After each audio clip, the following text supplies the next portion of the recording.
Before taking on a tenant, I think it's very important you do your due diligence on them and who they are as a person. I'm a self-managing landlord, which means that I do all the viewings myself. I manage the property throughout the course of the tenancy agreement. And I think the first thing to do is and what I recommend landlords do, is do the viewings themselves. The gut feel of meeting somebody, it's very hard to put your finger on it, but I think it's imperative that you do that. Sort of looking somebody in the eye, I think, says a huge amount about who they actually are. You can ask them questions like, when do you want to move into the property? If they say, oh, next week's okay, well, have they actually given notice to their existing landlord, for example, because they've got to give notice? What that will flag up in your mind is whether they're going to do a runner from you in 11 months' time, for example, without giving you the correct notices.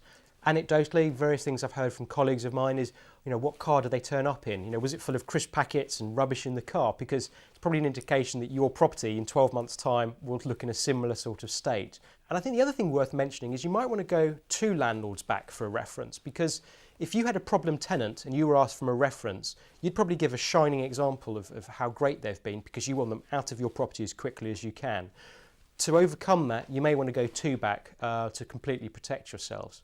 But at the end of the day, for the majority of landlords, owning a buy-to-let or a portfolio of properties is your pension fund.